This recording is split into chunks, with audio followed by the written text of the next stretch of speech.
Hello, ladies and gentlemen. Welcome to the first in a series of disruptive debates on the future of government. I'm Melinda and on behalf of the World Bank, it is a pleasure to wish you good day, no matter what time zone you're joining us from. It's great to have you with us for this premiere. Will we look back 10 or 20 years from now and say that the pandemic was a turning point in our approach to governance? There's good reason to think we will. Yet it remains unclear which direction that turn will take. The multiple crises precipitated by COVID-19 have laid bare the cracks in many societies, from inequality and structural racism to lagging modernization of digital, educational, and health systems, thereby exposing gaps in government's ability to fulfill the basic functions of keeping citizens healthy, safe, and economically secure. When we talk about building back or forward better, we often focus on greening our physical infrastructure, and no question, that is absolutely crucial. But complementary to that, and in many ways even more fundamental, is the need to transform the infrastructure of governance itself, the objectives and methods that policymakers apply in responding to citizens' expectations, because these expectations are shifting in the wake of the crisis. And that is the starting point for today's discussion. What will be the demands on and the future objectives of government? That is our title and our topic over the next 90 minutes. And before we begin, dear ladies and gentlemen, just a quick word on our format. After a greeting from our host, we will explore two key questions in a classic debate format, though I must say, when I say debate, we're not so much looking for polarity, for straight pro and con, yes or no arguments, but rather for multiple contrasting perspectives based on our speakers' concrete personal experience, and that we hope will stimulate not simply thought, but also action. And to that end, the organizers have put together an outstanding international panel of thinkers and doers, whom I will introduce shortly. And although we're virtual, dear members of the audience, we are eager to make this conversation as lively and interactive as possible. So please join in. You are welcome to post short comments and questions for our speakers under the chat function on this live stream. And I'll bring some of these comments and questions into the debate a little bit later on. You can also share your own expectations and insights about the future of government via Twitter on @WBG_gov using the hashtag #FutureOfGovernment, or via our website, worldbank.org/futureofgovernment. And now let's get started. The genesis of this Future of Government series was a blog post almost exactly a year ago by the director of the World Bank's Governance Global Practice, pointing out that the pandemic confronts our societies with multiple shocks. He called for a conversation about how governments can seize the opportunity to do things differently. And to officially launch exactly that conversation, it is now my honor to hand over to Edward Olowo-Okere. Thanks, Melinda, and good morning, good afternoon, good evening to everyone. The world is at an inflection point as we face the unprecedented crisis of COVID-19 and the resulting health, economic, and fiscal shocks. There are two stark visions for our collective future. The first builds on the progress we are making pre-2020. That was before the pandemic. A future where people across the world are more secure in their livelihoods. Prosperity is shared and poverty is in decline. The alternative is a future that will involve increased uncertainty, inequality, and poverty, at least from global health challenges, climate change, and insecurity. Prior to the pandemic, governments have registered many achievements in the 21st century. Per capita incomes in PPP terms doubled. Absolute poverty declined. And access to basic services and the availability of transport, power, and telecommunication infrastructure expanded in many countries.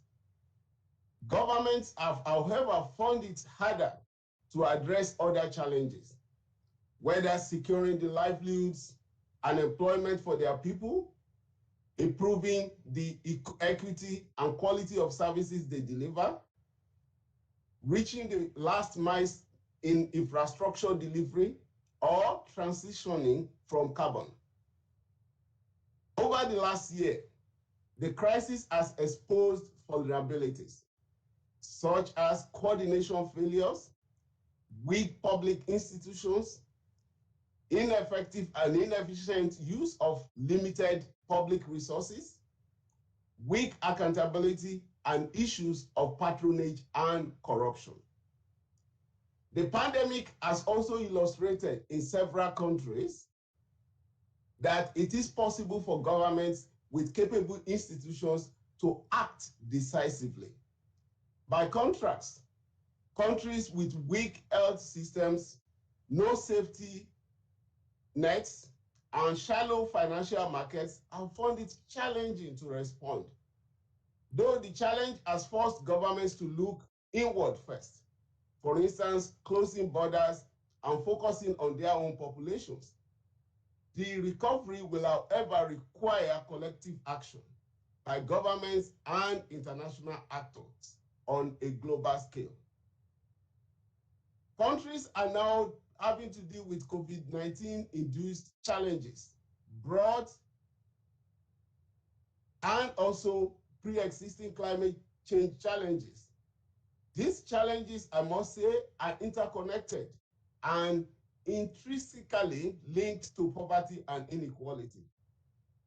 The World Bank is seeking to support countries to address these challenges simultaneously and systematically through our green, resilient, and inclusive development approach that we call DGRID for short.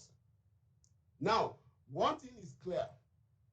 The actions that governments and multilaterals take in the months and years to come to tackle the challenges that I mentioned earlier will play a critical role in the direction the world is headed.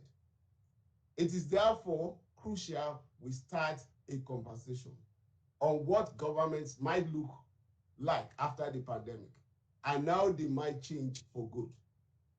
In this regard, the World Bank, as Melinda mentioned earlier on, is now launching the Future of Government initiative to set this conversation in motion.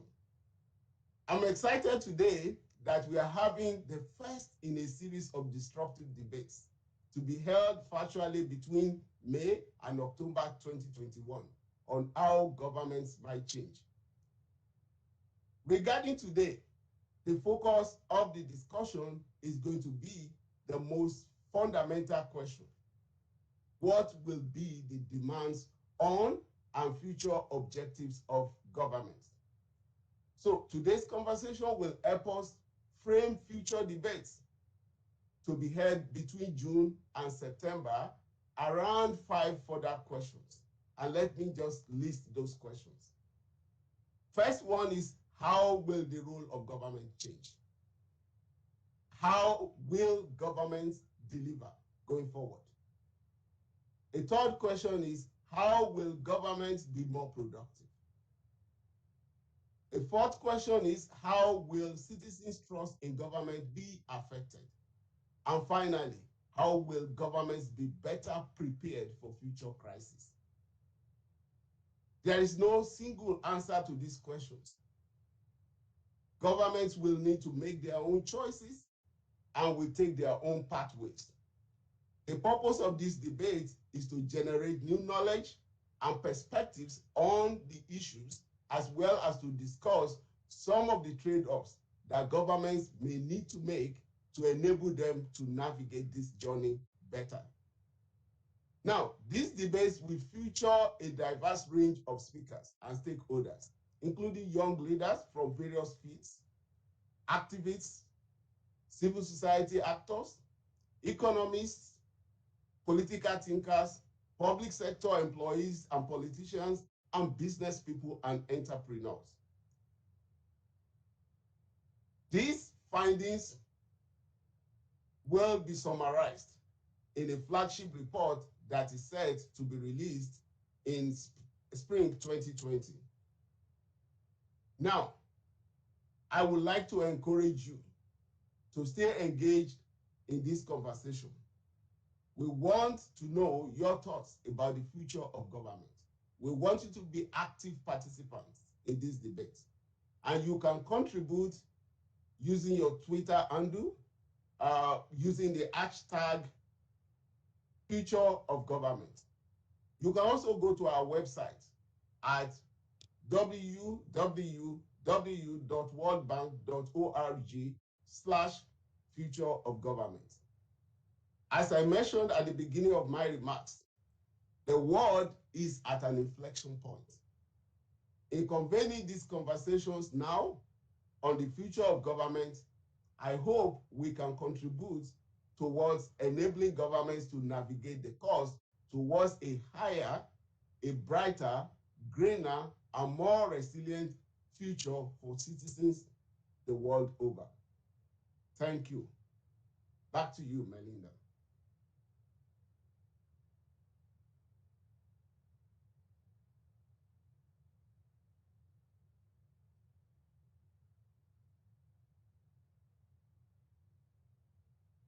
Melinda, you are muted. Thank you very much, Ed. I appreciate that. And let me just say thank you so much to you for starting the conversation with that blog post a year ago and now for launching the series of disruptive debates. And all of us are very honored to be part of this launch event today.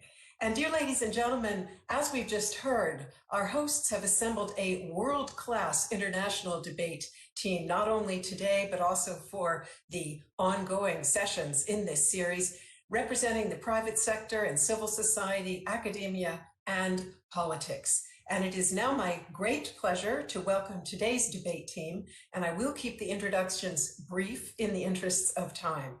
With us is Ranjitsinh Disale. He is a teacher at the Zilla Parishad Primary School in Paritawadi, Maharashtra, India, whose efforts to improve access to education, especially for girls, last year earned him the Varkey Foundation's Global Teacher Prize. A very warm welcome to you, Ranjitsinh Disale. Great to have you with us. I'm also very pleased to introduce Dr. Molly Morgan-Jones. She is Director of Policy at the British Academy, overseeing all of the Academy's policy work, including its recently published groundbreaking review of data on COVID-19's societal impact, and also the Academy's companion report on policy implications. Laura Chinchilla, I gather she's having a few problems joining us, but we're hoping that she will be with us shortly, is former president of Costa Rica, the first woman to serve in that office, and she's also vice president of the World Leadership Alliance, Club de Madrid. And finally, it's a very great pleasure to welcome Professor Francis Fukuyama. He's director of the Freeman Spogli Institute's Center on Democracy, Development, and the Rule of Law at Stanford University. So let us move straight into our first key question, and it reads as follows. How will citizen, community, and private sector demands and expectations of government change? We're going to hear from two debaters who have 7 minutes to share their views. And please remember, dear speakers, I'll be a relatively strict timekeeper. There's a little bit of leeway, but eventually I will need to keep my eye on the clock. So let us begin with a region of the world that is going through particular hardship, and with a youth perspective in light of UNICEF's appeal that we do everything possible to avert a lost generation on the basis of COVID-19. Ranjitsinh Disale, please share your view on changing demands and expectations, especially when it comes to education. And you are on mute. Can we please unmute Ranjitsinh? Yeah. Thank you, Melinda, for inviting me and listening to the teacher's voice, most crucial voice in this pandemic. When you talk about demands and expectations, from government, especially the education system, or the educationalists, what teachers are demanding, what students are demanding, and what the parents are demanding right now. The demands can be categorized in 4 dimensions. First is accessibility. Second is availability. Third is acceptability. And the fourth is adaptability. What are the solutions? What are the availability of sources government is providing? Those should be accessible to each and every student. When we were in the pandemic in 2020, and this year we are also going through the same process, students could not access the internet, they could not attain the classrooms. When the millions of girls now dropped out from the class, dropped out from the educations. Education system has been disrupted in a multitude of aspects. So now when we talk about the demands, I think the free access to the internet is now the right of each and every student. And we should now look into this part, because world is now moving towards the digitalization, and digital educations will be the new normal for each and every student, but we are far away from it. So now if we select the digital education as a alternative to face-to-face teaching or traditional teaching, there should be ensuring that every student is accessing that education and it is available to each and every student. Because when we talk about internet, technology, ultimately it is also developing the bridge, or it is also becoming the huge gap between those who can access and those who couldn't access. So I think people are demanding those 4 dimensions. And if government could fulfill those demands, it will start expecting something. But right now, I think any government is not in a position to fulfill those expectations, because right now people and their priorities are just to live and to be safe and secure at home.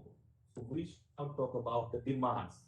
Demands in terms of the health system, demands in terms of the education systems, because we need to look of 2030 or 2050. We should not prepare our students, we should not prepare our education system for the past. But whatever we have faced, it looks like we have prepared our generation for the past. Even in the 2020, we couldn't teach our students, we couldn't teach our society how to take care of themselves, how to be more cautious. I think from here now onwards, if in future the pandemic like this would happen, the government should be prepared for next pandemic. Their response should not be the same the way they have responded in 2020 or 2021. So I think uh, expectations could change from irrelevant to relevant, from insufficient to sufficient, or maybe the ample access. Because in the classroom, as a teacher, my perspective will be more about education system. But I think in the classroom, when I see students are not attending the classroom just because they don't have internet, they don't have the mobile devices. And it's heartening to me as a teacher. As a teacher, I couldn't give them make them, give them the devices to each and everyone. So we should now more focus on accessibility and availability, so that every student could achieve and to unleash his own potential.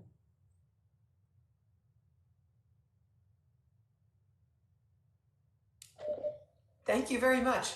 Ranjitsinh, you've been so disciplined on time that I'm going to encourage you to say a little bit more. And what would interest me is whether you are actually hearing these demands and expectations voiced by the students with whom you have contact, and or from their families. Could you just say a little bit about your personal experience in terms of demands and expectations, what you are hearing, so to speak, at the grassroots level? Yeah, especially as a human being or not just as an educator, what I'm saying that what exactly people are demanding or they're expecting from government, it's all about their health system. No one is not looking of their employability or earning money. Everyone is now looking or demanding for good and quality health system.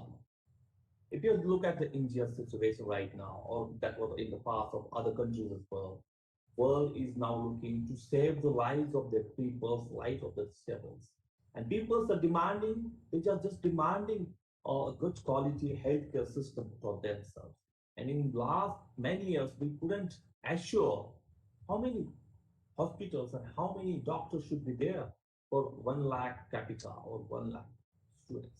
I think for myself, my submission would be like, or my own demands or expectations would be like, ensure that every citizen can access or to have good healthcare system to make sure that people sustain them, people survive in this pandemic. Because we are losing so many great peoples. India has lost so many great humans and persons. We need to survive right now. We are not in a position to expect something from government. Only we can demand right now. And we don't know whether government could fulfill those demands. If they could fulfill those demands, then we can think of expectations. Right now, everyone is demanding, we need oxygen, we need beds, we need hospitals, we need doctors. And then we can think of expectations. So my submission or whatever I'm observing on the grassroots, it's all about their healthcare system. Everyone is concerning about their own healthcare. So really what I'm hearing you saying is that um, what we need to expect and demand from government is that it be proactive in taking a broader approach to resilience that includes not only the immediate demands in the health area, but looking beyond that to educational needs that may not be on the immediate agenda, but as you're saying, are absolutely critical. And that, of course, goes back to the potential or the risk for a lost generation if governments don't take such an approach. Thank you very much, Ranjitsinh Disale, for that. And let me go now to Molly Morgan-Jones with the same key question about expectations and demands of government and how they're changing. And I'll just mention that the British Academy study that you oversaw is entitled COVID Decade, in recognition of the long-term impact of the changes that are wrought by the pandemic. So what do your findings tell you about shifts in expectations of government, and which of those findings do you think would apply to other countries and cultures beyond the UK? Yeah, thank you, Melinda, and thank you to the World Bank for the opportunity to be here today. It's a real honor to be part of such a distinguished panel and to share my insights on this really important topic.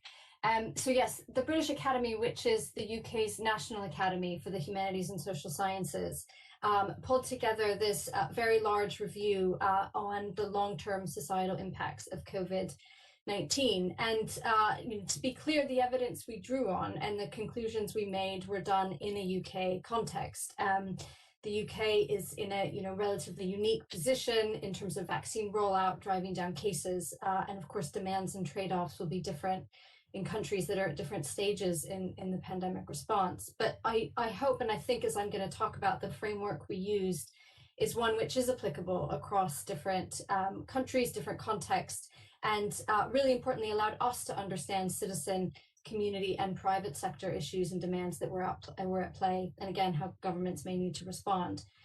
So I'm going to start with 3 points that I want to make today. First is that despite the strides we make in tackling the pandemic, the social, the economic, and the cultural impacts will cast a long shadow into the future. It's part of where this COVID decade framing comes from.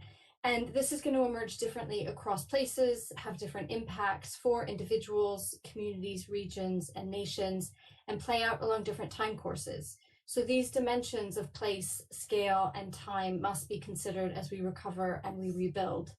And we need to understand these impacts and their drivers in a systematic and systemic way. But this can be really overwhelming when we sort of first approach the question about how do we bring all this together. So in our review, we used a framework for understanding the longer term impacts, which allowed us to engage with this topic. And I hope that might be of use to others who are listening. We looked across three big areas of potential impact around health and well-being, communities, culture and belonging, and knowledge, skills, and employment. And then we explored each of these areas in relation to issues like governance, inequalities, trust, cohesion, and sustainability. So this structured approach really allowed us to get under the skin of the issues and to explore them from multiple perspectives. So this takes me to my second point. Pandemics throughout history often accelerate existing trends in society. And when looking across our evidence base, there were interrelated areas of impact which arguably were already affecting us. And there is an important question as to whether demands of citizens, communities, and private sector actors are changing, or are we just hearing and seeing them in different ways? So to illustrate this in the UK context, some of the impacts we've pulled out already, and indeed have been talked about in some of the introductions, are about widening and exacerbated inequalities, the increased importance of local communities but strains on supporting them, lost and likely unrecoverable access to education, training, and skills development at all levels, importantly for young people and children here, and as we've just heard from Ranjitsinh in other countries, but also for adults and those of us sort of engaged in kind of lifelong learning and skills development over the course of our careers and lives. And pressures on revenue streams, meaning we need to address the balance of revenue generation and weigh up expenditure against economic and non-economic impacts. So these areas aren't exhaustive, but we think they're all significant and they're going to require coordinated effort to overcome. So this is my third point. To respond to the impacts and respond to the demands that we're seeing as a result of the pandemic, new or otherwise, we need integrated approaches, integrated analyses, and integrated solutions. So in the time I have left, I want to develop this final point a bit more and go through some of the goals that the Academy's review has identified and some of the evidence that underpinned it. And I think that can help us think about whether and how the demands of actors are changing and what we might do. So first is about understanding multi-level governance structures, how we build these and how we can enable participation and engagement across society to strengthen our capacity to identify and respond to local needs. And here, evidence from the history of previous public health crises suggests that resourced local and community knowledge is really vital to combating and recovering from epidemics and other public health crises. And moreover, I think we're seeing that the direct impacts of COVID are felt at very personal individual levels. And so people are understandably looking to conditions within their communities that can immediately help improve their situations. So I think there's a real challenge then of how to ensure the right support and framework is in place from the national level downwards, but then that is implemented by people with expertise on the ground, so from the bottom up. So I think this will require sensitivity to context and place at higher levels of governance, and then greater responsibility and capacity to act at lower levels, with then sufficiently robust accountability systems across the piece. Second is about demands and responding to improving the way we develop, share, and communicate knowledge, data, information to enable all decision makers and all citizens to work from a shared understanding of the evidence. So this is both about the kinds of evidence that we use and integrate together. And I think we're also seeing a demand for the way that evidence is communicated openly and transparently. And that's really vital to maintaining trust from citizens and all actors. Third, I think that there's something around reimagining urban spaces to respond to demands about sustainable and adaptable local businesses and livelihoods as a need in the future. And there's interesting evidence emerging that urban spaces, if planned efficiently and equitably, can actually help improve resilience to future health crises. As we've just heard, I think there's also another really important demand and goal around prioritizing digital infrastructure as a critical and life-changing public service. Here in the UK, we've seen that lockdown has energized creative use of digital technology, but it has also exposed very large disparities in digital access. And now there's a heightened need to ensure that no people, groups, or places are left behind by the changes to the way we live, work, and learn. I think there's also something about responding to demands to strengthen and expand community-led social infrastructure, including our education and training systems, that again can enhance local resilience. The pandemic has really laid bare the inequalities that exist between different communities and shown how some communities have struggled to meet even basic needs. But there have also been really bright spots of inspiration and innovation, and the pandemic has highlighted the role that a range of community institutions, from schools to sports center to places of worship, can all play. And last but not least, I think there's something about empowering a range of actors, including here the private sector in particular, to work together with a sense of social purpose. So the significant achievements we've seen in social, scientific, and cultural innovation during the crisis were not driven by market competition or state direction alone. We've seen different actors working together towards a common goal because of this shared sense of urgency and necessity in the pandemic. In related work we've been doing for many years at the Academy on the future of the corporation, we argue that pursuing the goal of putting purpose at the heart of business can help de-link business from the short-termist pursuit of profits and allow for longer-term thinking where the private sector can play a much more engaged part in delivering for society. And I think there's an important link here to be made as we recover from the pandemic. So just to kind of wrap up, we know that every living generation has been affected by COVID-19. The impact is too great for any one set of actors to deal with alone.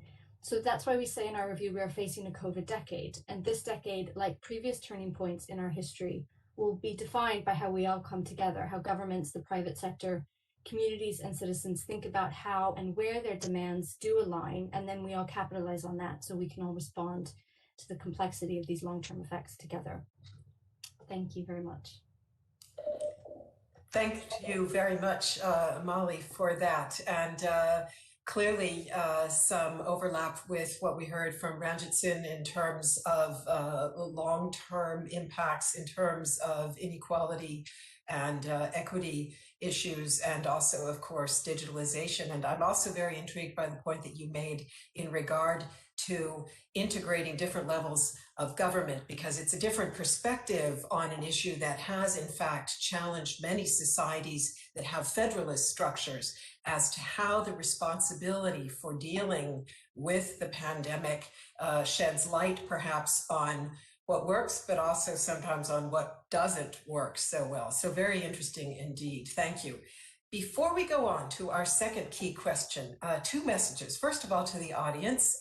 Dear audience, please send us your questions. We're very eager to hear your comments and thoughts and questions for our speakers. So I look forward to receiving those. Secondly, I would like to say a very warm welcome to Ranjitsinh. I see that you are now with us. I'm so glad that we were able to get the connection working, and we look forward to hearing you in a few minutes. We do move on now to our second key question, and it reads, how will government objectives change in response to changing demands, if at all? And again, our responders have 9 minutes in this case each for their remarks. And I would like to begin with Ranjitsinh, if you are ready to speak to us. As I said in my introduction before you joined us, you are former president of Costa Rica, and you are also a leader of the World Leadership Alliance Club de Madrid. So great to have you with us. And you've said that the post-pandemic recovery could become a powerful opportunity for empowering women and girls. But as former president, you also know how hard it is to turn around the ship of state. So I'm wondering what for you would be key changes in government objectives that need to occur, and do you think that they will occur?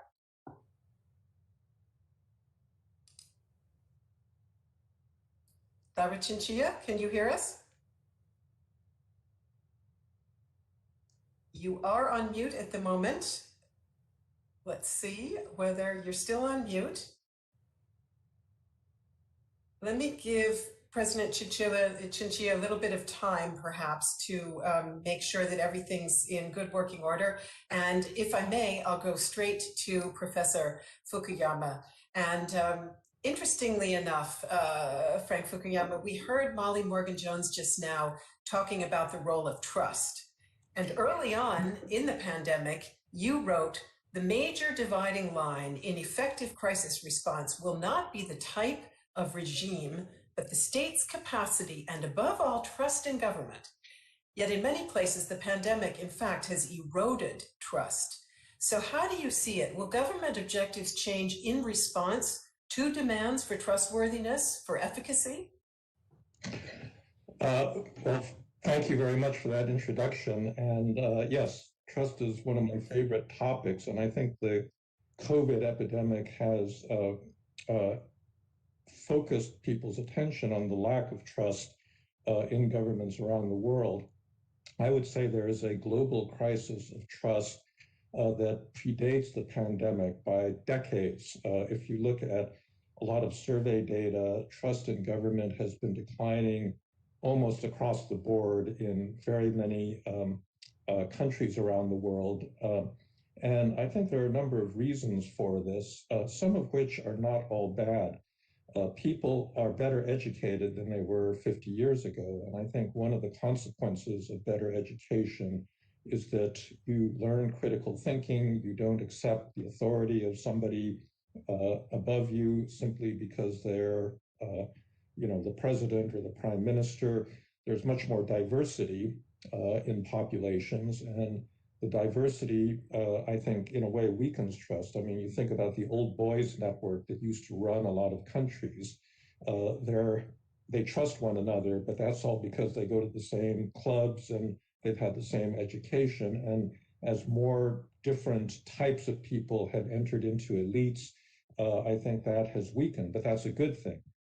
The third issue is a really critical one right now, which has to do with information, because frankly, the internet has brought us too much information. If you think about now versus 50 years ago, for an average person, the information channels back then were very limited, maybe a few television broadcasters. Today, if you go on the internet, you can find views and information about any topic you want. And so we're experiencing a bit of a crisis over this in the United States right now, where something like a third of Americans believe that our last election was fraudulent. And although there's actually no credible information that this is the case, many people believe this because the internet provides a lot of bad information. And I think the general context for all of this is the fact that expectations of government, that was the topic of the first panel, have been rising faster than the government's actual ability to provide services. It's not necessarily that government is worse, but people's expectations are not stable. And I think the COVID crisis illustrates these problems because you've seen that there's been an interesting shift. I mean, some governments, that article that you quoted that I wrote last summer was at a point when, for example, Germany looked like it was doing extremely well in handling the COVID crisis because it had a competent government, it was taking the necessary measures and so forth. And as a result, Angela Merkel and the authorities there got a lot of trust from the citizens. But that's been changing because the performance began to deteriorate with the second wave this winter. And it wasn't enough to say, well, the government did well at the beginning. It's not doing well now, and that has tended to erode trust. The vaccine rollout, is like in a different world from the initial response. And if the vaccine rollout is not being done well, it doesn't matter how well you did in the initial containment of the crisis, people are going to blame you. And so it's not just that expectations have risen compared to several decades ago. Just from month to month, they change, and that has produced a kind of rolling crisis of trust for many governments. So, the question then for the panel is, how do governments respond to this, and how do they improve the level of trust in their own capabilities? And I want to talk more broadly, not just about public health and COVID, but across the board, because governments have to do a lot of things in order to satisfy their citizens, not just public health, not just education. They need to build infrastructure. They need to provide security to citizens, national defense, a lot of different functions. And so there's a category of things that I would say are necessary but insufficient to produce trust. So the most obvious one is state capacity. And we're seeing that right now as governments that initially looked like they could handle the epidemic in the course of a year found that they couldn't because they didn't have the public health services, they didn't have the hospital beds, they didn't have the doctors and healthcare workers. So state capacity is a sine qua non. Performance is something that's separate from state capacity. The United States had a lot of state capacity at the beginning of the crisis, but because of the politics at the top, it didn't perform well. And so you need the right leadership that takes issues seriously and responds appropriately. And then the third necessary but insufficient condition is information. There's been a huge emphasis in recent years on the need for transparency. But it turns out that if you have simply transparency without accountability, in some cases that actually makes things worse.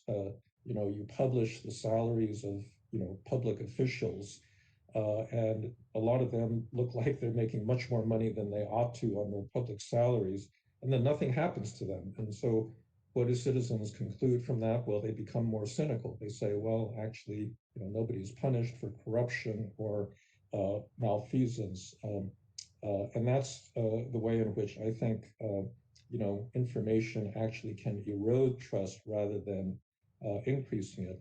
The final issue really has to do with participation. So the World Bank got religion on participation, a couple of decades ago. I mean, there was a rejection of this idea that development is something that's done top down, by people living in Washington or London or wherever. It really needed to bubble up from the bottom. And so one of the ways of increasing trust has been to increase citizen participation, not just in the implementation of policies, but in their formulation. And here I think that although the general observation of the need for participation is a true one, we still don't really have a good system for incorporating citizen views because oftentimes the objection that citizens have is less to the substance of the policy than to the manner in which they've been consulted. We teach a couple of cases in a program, in a mid-career leadership program that I run, concerning both, problem you're probably familiar with is Stuttgart 21 high-speed rail station in Germany, and then a case involving an attempt to turn part of the city of Toronto into a smart city with the help of Sidewalk, which was a Google Alphabet subsidiary. And in both of those cases, you actually had evidence that a majority of citizens wanted these big infrastructure projects to proceed. In fact, Baden-Württemberg, the state that encompasses Stuttgart, held a referendum in which there was a vote in favor. And apparently that will be done in a couple of years, but it's taken 30 years to get to this point. And part of the objection was not to the project itself, it was to the fact that the government looked like it had already made a decision on whether to go ahead and was just consulting people in a pro forma way to check off that box that, yes, we did participation, and so we don't have to worry about the underlying decision. And so the method of participation is extremely important. Final thing just has to do with information. Providing more information in today's internet saturated world does not really help. And you see this again in the United States, where our agencies like the Centers for Disease Control can publish all of the information they want about mask wearing and vaccines and so forth. And for a good part of the population, it doesn't matter. People simply do not believe elite authority on these issues. And so it's really the messenger rather than the message that is important, and simply pumping out more information isn't going to persuade a lot of people out there. And so that's a political problem, I think, that ultimately needs to be solved by governments about how you actually get the right messenger that is credible with the audiences that are most difficult to reach. So with that, let me stop talking and look forward to the discussion. Thank you very much. Thank you very much. And your input on several points is actually being mirrored by some audience questions. But before I bring those in, I would like to see if we can get Laura Chinchilla, former Costa Rican president, now to speak with us. Can you speak to us, please? I see that your microphone is still on mute, Madam President. Could you take your microphone off mute in order to be able to address us? I'm not seeing your image either. So I'm wondering if our connection with you is still live. I'll try one more time. Dear Madam President Chinchilla, if you can hear me, could you please unmute your microphone so that you may speak with us?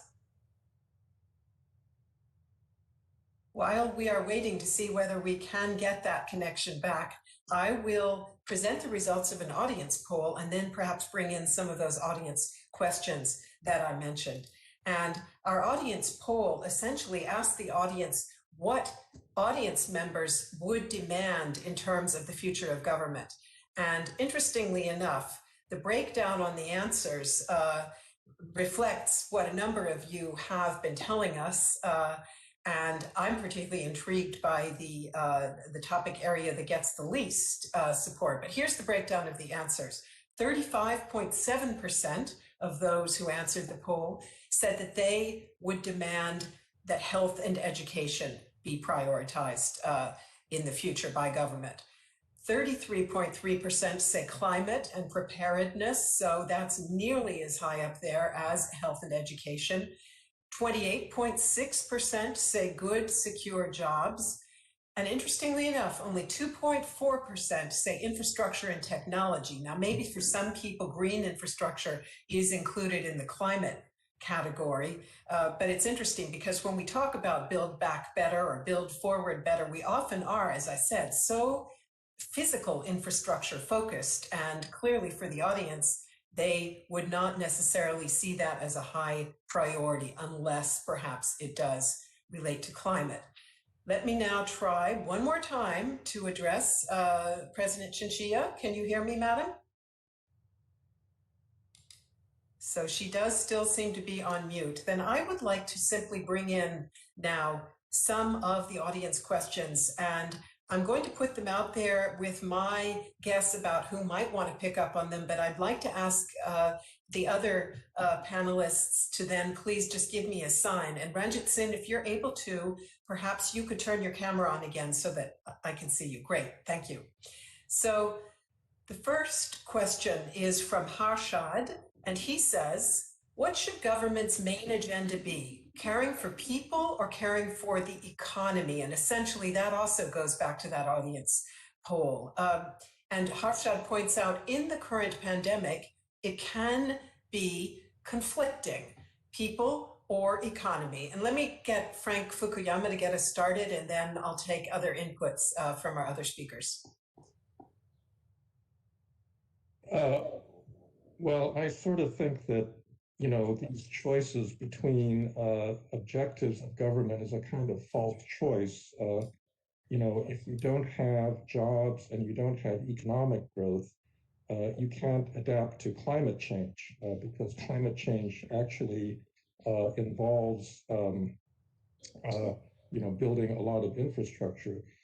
With regard to public health, you know, again, if you don't have electricity going into villages, you can't operate freezers, and therefore you can't store vaccines, and you can't deal with pandemics. And so I do think that these are not mutually exclusive choices that need to be made.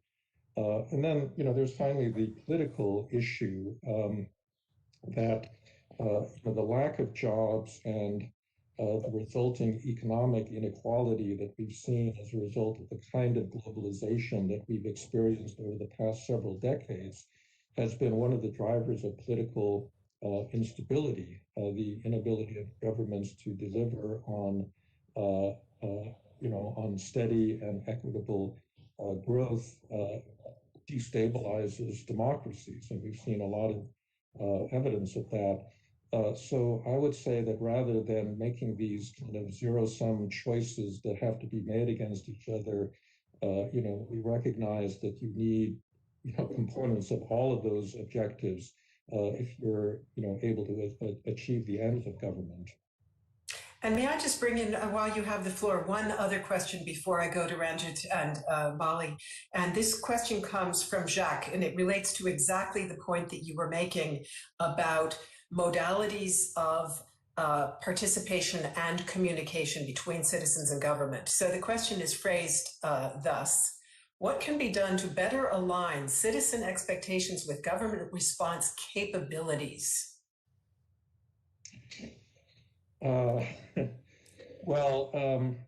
I think that, we need to think very carefully about the way in which we take citizen input. This is really a big topic, and I think it's actually something that in democratic theory we've not thought through adequately. For example, just in the United States, we've got something called the Administrative Procedure Act.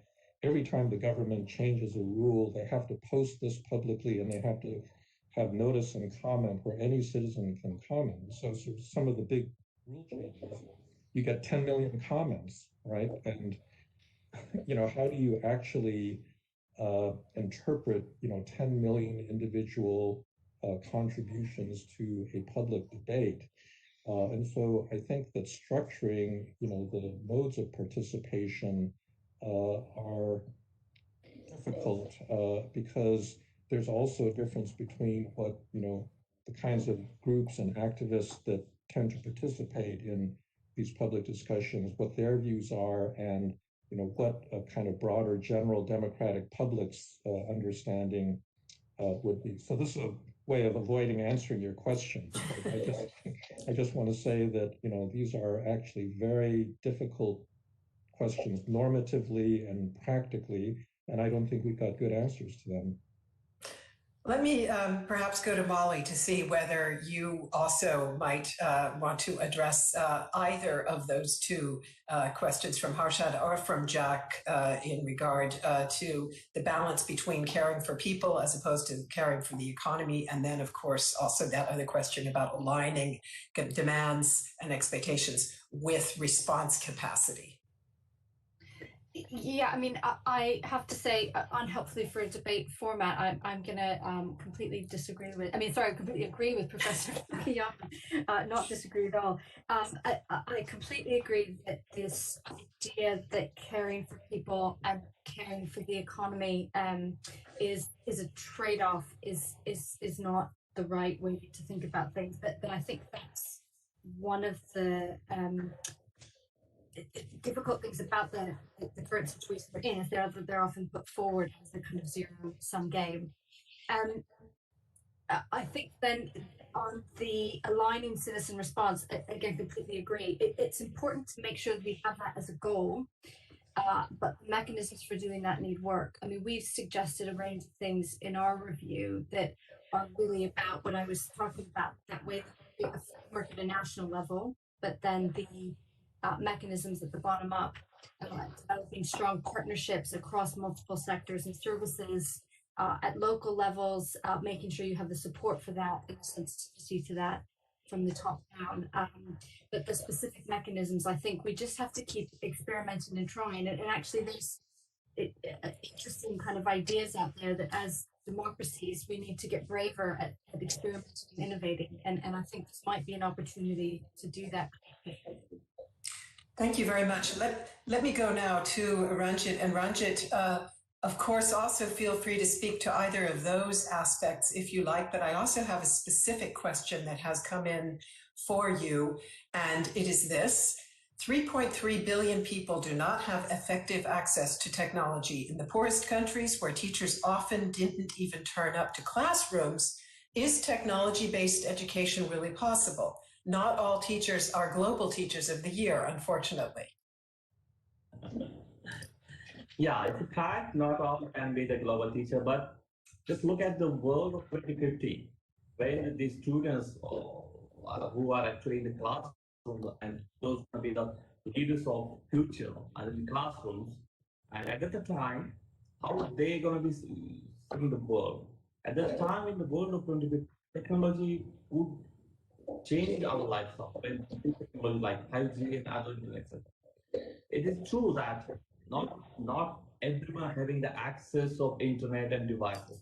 It's a fact, but we can make it possible.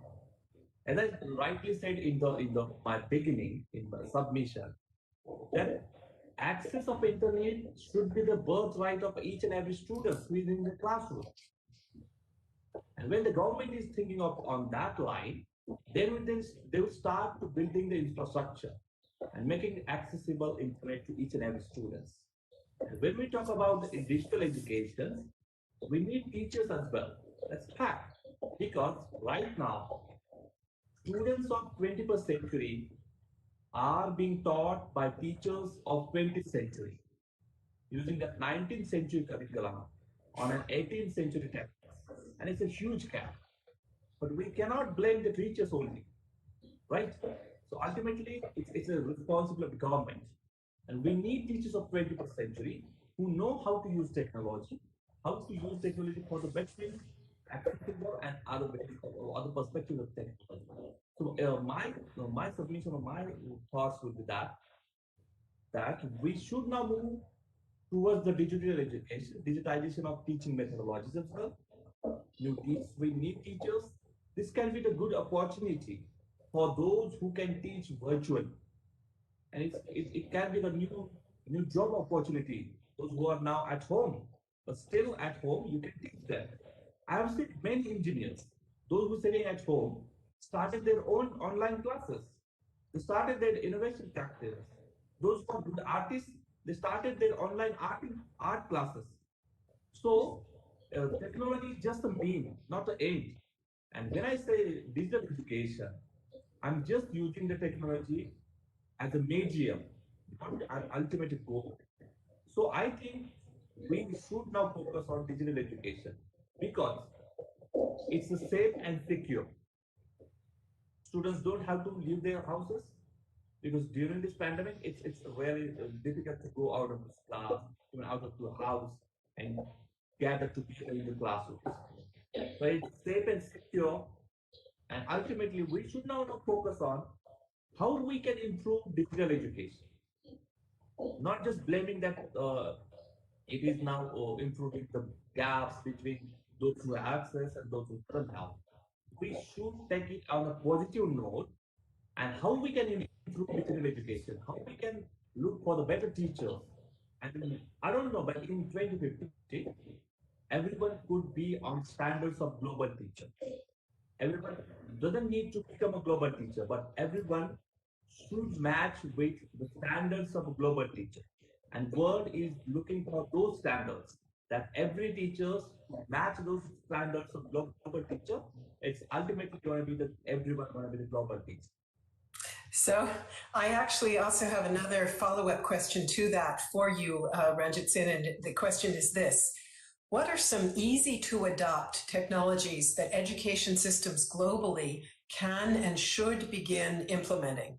And what pushback would you anticipate based on your experience, and how can resistance be navigated?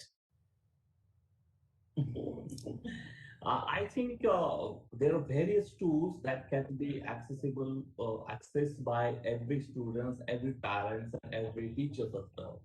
Let me just give the example of few techniques. So even in India, what I've seen, WhatsApp has been used to teach them online. Even in the rural parts, where internet connections were not up to the mark. So even the single message and transferring that message to data, it changed the learning style of the students. So few tools like WhatsApp, messaging tools, video calling apps, so these can be tried easily because it will be unfair to name each and every tool here, right? So what I'm saying to tell, what I'm trying to tell you is like any video conferencing app, any messaging app, any app that connects you with your students, that connect your soul, your thoughts with your students. Because we are using these tools, we are using these technologies just to connect with students, right? There is no other intention behind this. So you can easily try out for any tools that you feel comfortable. Melina, I just forgot the second question. If you could repeat for me. What pushback you would anticipate based on your experience and how that pushback, that resistance can be navigated? Yeah, when we talk more about the new changes or the new methodologies could be used in it, even teachers trying to use the technology, the biggest pushback or the setback for teachers or in terms of education systems, adaptability. Because teachers couldn't adopt those changes, even students couldn't adopt those changes because they have been learning by human interactions. And now they have to learn through the virtual interactions. Just imagine Melina and we all sitting together in a hall and having the debate that could have the different sense. But now it's a pushback in sense of just your mindsets, just in sense of your accessibility and adaptability. This might be biggest pushback to education system, especially talking about the new norms and new conditions in this pandemic. And when we try to register it, how we can overcome it, how the teachers could be well prepared for this, these type of changes. So now it's time to reshuffle, re-look back our strategies, look back our objectives, re-look back our policies, because these policies, these strategies have prepared our students for the past, not for the future. So now it's now government's role to redefine your policies, look back and prepare your generation, prepare your youth for the future ready skills, for future ready obstacles and future ready any problems. Because I personally believe in the world of 2050, the response of a girl of the world or any government should not be the same. We should be prepared for the next pandemic by 2030 or by 2050.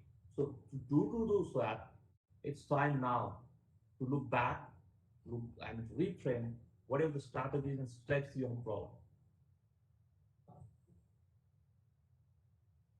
Thank you very much. And I think that's a point that all of you have made, that we need to be looking ahead and ensuring preparedness and resilience. Let me try once again to see if we can get former President Chinchilla to speak with us. Madam President, can you hear me? Could you give me a confirmation? Do you hear us, Laura Chinchilla?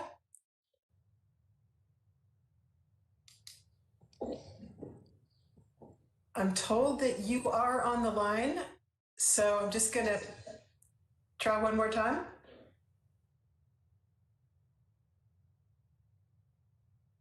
Okay, I'm unfortunately not hearing you. If you are speaking, it's not coming through on the live stream, but I'll ask our technicians to keep trying while I bring in a few more audience questions. And let me just go now to both Molly and to Frank with a question about inequality. And as we know, inequality, both in the US and the UK, but also elsewhere as well, has been on the rise and was very much exposed in the course of the past 15 months dealing with the pandemic.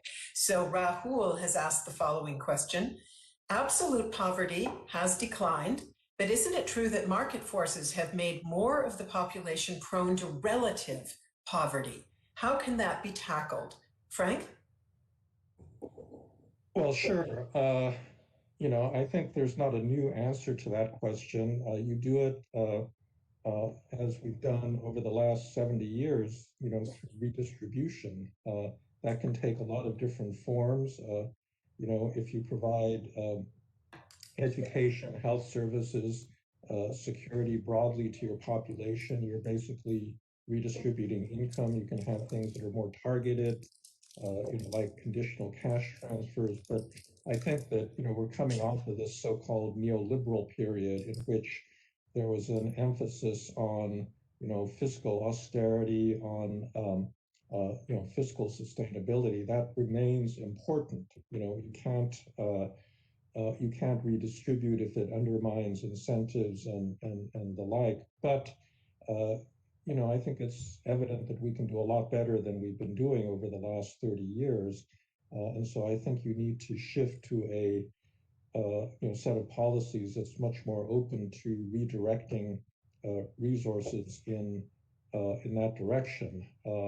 And that was, the essence of, I think that democracy and liberalism kind of need each other. The liberalism was emphasizing economic freedom, the freedom to transact. It produced a lot of economic growth. It pulled a lot of people out of poverty, but it also undermines democracy, and not just by poor people mobilizing. It also has created, I think, this populist upsurge that we've seen in the U.S. and Britain and many other countries where people are angry more about the loss of status and that sort of thing. And I think if you don't take care to prevent substantive inequality from getting too large, you're going to have this big continuing political problem.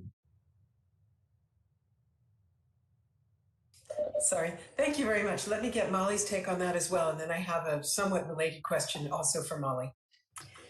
Yeah, thanks. I mean, I again hesitate, but I do agree with some of that. I mean, I think also I'll come back to the point I made in the earlier talk that we really need to think about all of these goals and the policies we might pursue together. I think there's no one challenge, one solution kind of dynamic here, and this is going to, getting through this current kind of crisis stage and then also the recovery and rebuilding is going to require, I think in some cases a much more kind of holistic joined up approach across multiple policy areas. So, that's not a new idea in political science or government, but I really think we have to, double down on it as how we need to move forward.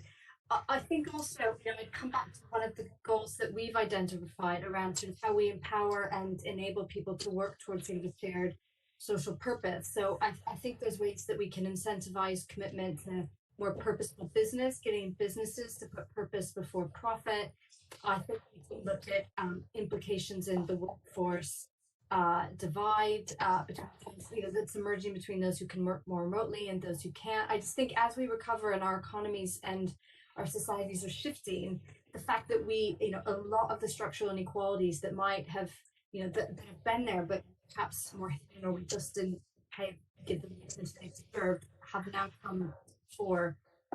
And the more we kind of pay attention and are mindful of them, I think the more collectively we put pressure on governments to address all of them across the piece in a holistic way. Let me bring in another question, and perhaps I can build a bridge, and this will also go to you, Molly, but I'll build a bridge out of what we just heard from Frank Fukuyama. He talked about the years of neoliberal policies, and some analysts and experts have said that we may see the pandemic as essentially the end of an area where there was a lot of consensus about the need for market forces and to play the strongest role, moving away from that to a stronger role for government. And that would go, of course, hand in hand with new expectations about how government deals with business. And here comes now the question from the audience, and it is addressed to you. Cooperation between actors is all very well, but the private sector in many countries and sectors is undertaxed, overpolluting, and underregulated. How do we balance compulsion and cooperation? And I would say, will we see new expectations that government finds a different balance? Is this a question to me? I was going to pose that to Molly. It was addressed to Molly. Okay, if you care to weigh in later, sure. No. Yeah, I mean, without trying to get into, I mean, of course, different countries, tax regimes are very different. I think in a lot of countries there is a, a lack of the right incentives for businesses to put purpose before profit, and I do think that's a policy and a regulatory issue that we can look at. And I think, the work I mentioned that the Academy has been doing for a few years now has been trying to build up that evidence base and rationale for if we can shift different policy levers, we can sort of unleash actually a move towards business that we're already seeing coming from the community. So, there are a lot of dynamics that will play out differently in different jurisdictions around the world. But I do think, the role that citizens have to help push shift that demand can help turn the dynamics so that we see businesses playing a role that is, more reactive to the demands of citizens, and citizens see that they have a role in kind of holding business and other private sectors to account. Thank you. Frank, did you want to weigh in on that point? Well, I just say that one of the consequences of the neoliberal period has been the rise of oligarchs in a lot of different parts of the world. I mean, extremely rich people, and there is a system in place that actually helps them move their money out of jurisdictions. I mean, yes, they're undertaxed. A lot of them don't pay any taxes at all. And that's because the global system has given them channels by which they can jurisdiction shop and take advantage of different kinds of shelters and really not be accountable for any of the things they've done. And this is actually an area where better international cooperation could help a great deal because and I think there has been increasing attention to money laundering and these sorts of illicit activities.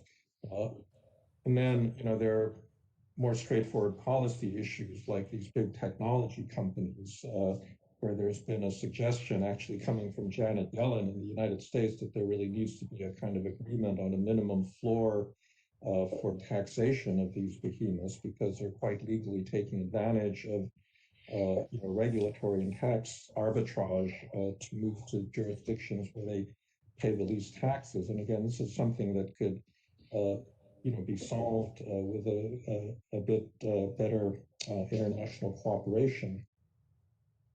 Thank you very much. Let me go to Ranjit and ask you, Ranjit. I think many of us will remember in the first wave of the pandemic, the tragic pictures from India of the migrant workers who essentially were sent home and under terrible circumstances. And I wonder if you could talk a little bit about whether these issues of relative poverty and inequality have come to the fore in India in a different way than prior to the pandemic. Are they on the agenda for citizens and government in a way that perhaps they weren't before? Look, if you look at the poverty ratio here in India, it has been a huge poverty ratio. So only that the pandemic had exposed it, and one could see that workers going from their houses, from their workplaces to houses, and just by walking. The poor infrastructure, negligible money for the education system and healthcare system. All these, the pillars of any human being that should be provided by the government, are exposed during this pandemic.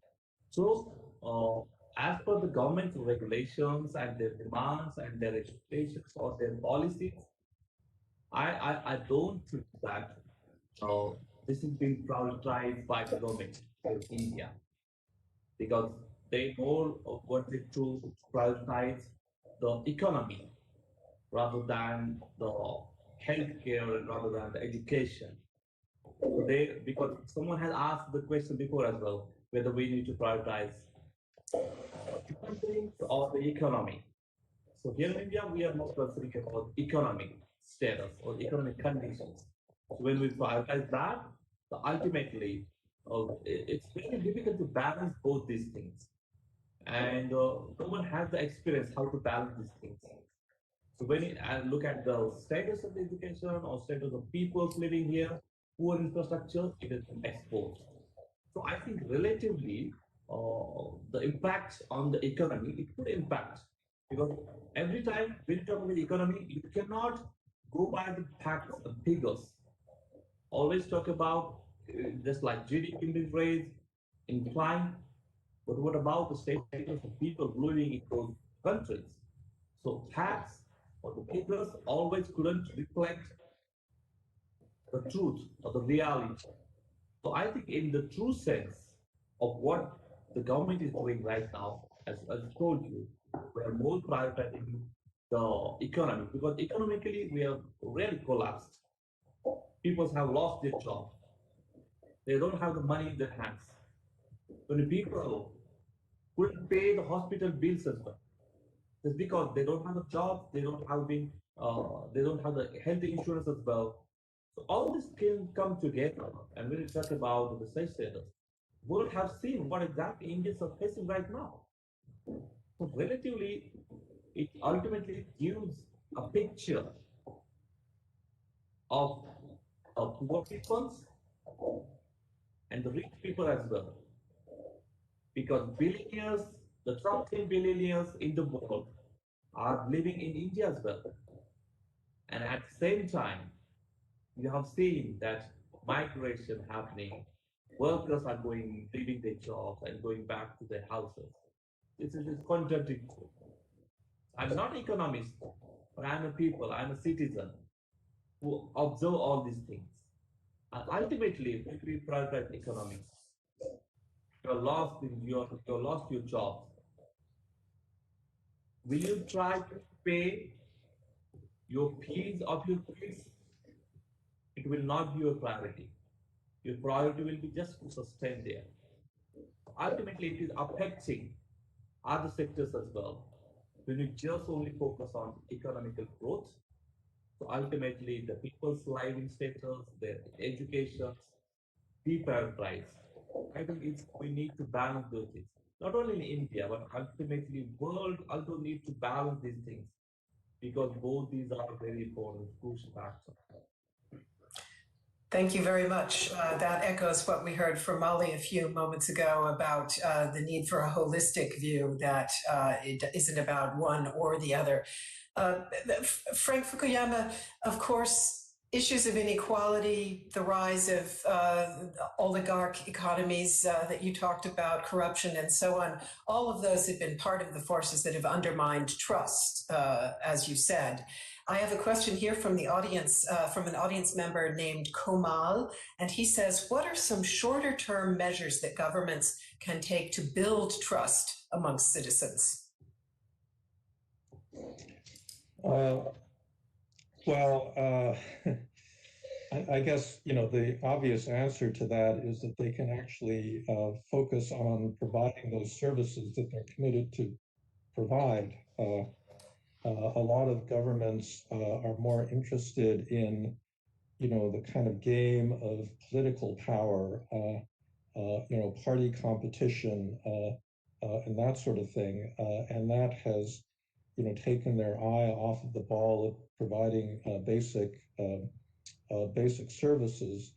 I think that there's a trade-off between doing things in the short run and actually undertaking the kinds of long-term political reforms that would be needed to, be able to sustain better government responses over time. Now, as I said in my opening remarks, I do think that citizen participation is really a key to building trust. And if you don't take that seriously, you're simply not going to get the kind of buy-in that people expect these days. And that's not just for rich countries, that applies to poor ones as well, where unless you're just an outright authoritarian government that does anything you want, you are going to meet with a lot of opposition. on the part of highly mobilized, civil society groups and so forth. And so I think you need to build structures that incorporate that kind of participation. And there have been a lot of innovations, participatory budgeting and this sort of thing that have been around for some time, but it's not, it's a constantly evolving situation. And I think technology actually does give you new opportunities for permitting different forms of participation because it provides people more information, more channels for comment, and structuring that. And I guess this is the part that governments really have a hard time absorbing, actually listening to people. They hear, but they don't really listen, and they don't actually take seriously the kind of feedback that people are giving them, and that requires a greater degree of kind of seriousness on their part, and a greater degree of flexibility. So I think those are the things that I would focus on in the short run. Thank you. And Molly, let's talk a moment about the role of information in that communication process between governments and people. I have two questions about information that have come in. The first one is this: has more information been good in this pandemic from a government's point of view and tackling the pandemic? And then later on, a second question coming in: how can governments compile evidence in efficient ways and use those findings to effectively communicate with people?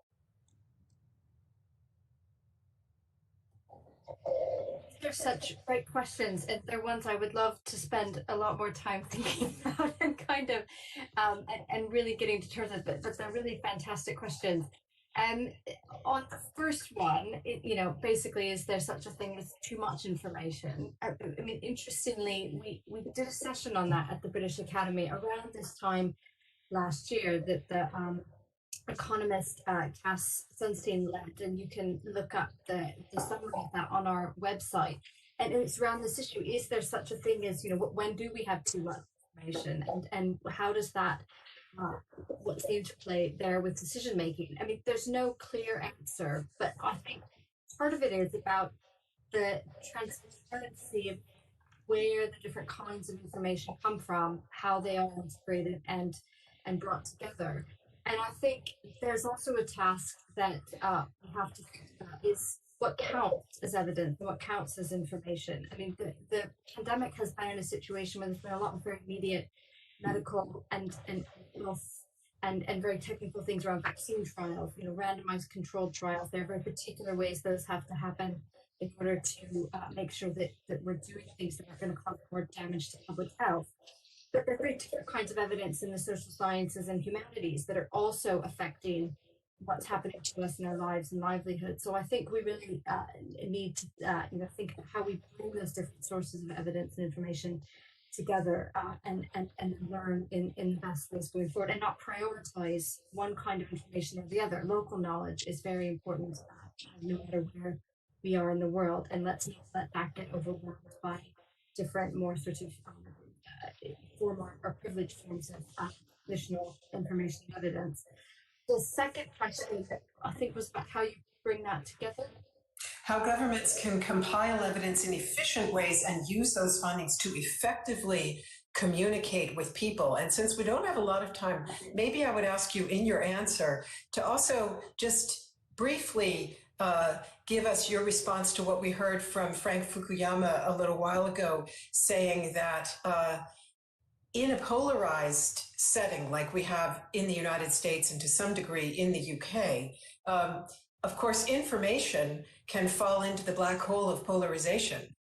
He didn't quite put it that way, but certainly that is what often happens. So how do you factor that in when we talk about effective communication on the part of governments? Yeah, I mean, all such fascinating questions. I think that one of the things we have to look at is this link between how we're bringing together information and then communicating it in trust. To go back to that point that we talked about earlier. I mean, here in the UK, when you look at the different surveys tracking trust and some of the different indicators you can bring together, you see a much more stable sense of trust in local levels of information and local levels of governance. So I think there's something we have to pay attention to about who is communicating this information and who are we looking to for different sources of information. And that might be people at national levels, and that might also be people at very local levels. So I think that's something that's really important to think about and take into consideration. In terms of, you know, where we get our information from, again, I would just stress, you know, there's lots of research out there, misinformation and disinformation, and all of us have a responsibility as citizens to understand where information is coming from, what the methods are that brought it together, and to, you know, look at those, you know, sort of trace it back and understand where it's come from, and then make adjustments of how we're going to use it, and who are the people we're going to trust around us to help us make sense of it. Thank you. Thank you very, very much. Let me just ask all of you whether any of you would like to add one more message before we do close this first debate in the future of government series, because we're just about out of time. But if there's a final comment that any of you would still like to share, we do have about a minute and a half.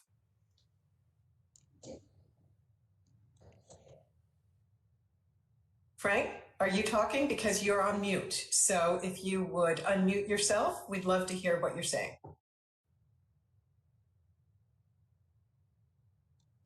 Okay, can you hear me now? No, indeed. Just a couple of things. On the information question, I think that we are at this very difficult point right now where the internet broadly and the media ecology that's grown up in the last couple of decades has completely undermined all of the existing hierarchical sources of authority that people used to trust in terms of provision of information, and they haven't been replaced by anything. And that's why I think that, in fact, you can have too much information. If you go on the internet and you look at dangers of COVID vaccines, you'll get tens of thousands of hits, and for most people, it's completely impossible to sort through that about who's credible and who's not. And therefore, I really do think that this is one of the big challenges, that governments can't just assert their authority. They have to figure out a new system for allowing people to themselves interpret that massive information. And I would say that's one of the biggest challenges that, any government faces today. And ultimately, of course, in some ways, an educational challenge, Ranjitsinh. Did you want to also contribute a closing message? Yeah, Melinda, sure. So in terms of challenges in education system is providing, we need to prioritize the way I talked before as well, that prioritize every girl's education, and it has been because it's a negligible part for any government. So I think in looking at the future and meeting to the expectations of communities and societies or the private sector, we need human beings, and we need capital, human capital, well-prepared human capital. So start investing in education, so it gives you a multitude of returns in future. Thank you very much. Molly? I would just come back to this point that I think has been a thread to probably what all of us have said about thinking about infrastructure in a really broad way, and the investments in our social infrastructure that's needed alongside some of the physical ones. I mean, I think that's interesting, the response to the audience survey, and I think these points about understanding and fully investing in social infrastructure is one of the key themes for me coming out of all the work we've done and this discussion as well, going forward. Thank you very much. Dear speakers, ladies and gentlemen, I'm afraid that is now all that we have time for. Let me start out by thanking President Chinchilla, who unfortunately couldn't be heard, but has been endeavoring to join us. Hopefully you'll be able to participate perhaps in one of the next editions of the debates on the future of governance. To those speakers who were with us, many, many thanks for your contributions. You've provided a lot of food for thought and certainly a wonderful basis for continuing this conversation about the future of government. And you know, I think in policy circles, we often tend to focus on practices and processes, on what you might call the technocratic aspects of governance. But perhaps sometimes we lose sight of the why and the how. And hopefully our speakers' insights on the way that citizens' demands and expectations are changing has shed light on the powerful impetus that could make this moment a turning point for the better if governments do prove willing to seize the opportunity and do things differently, to rethink the very role of government.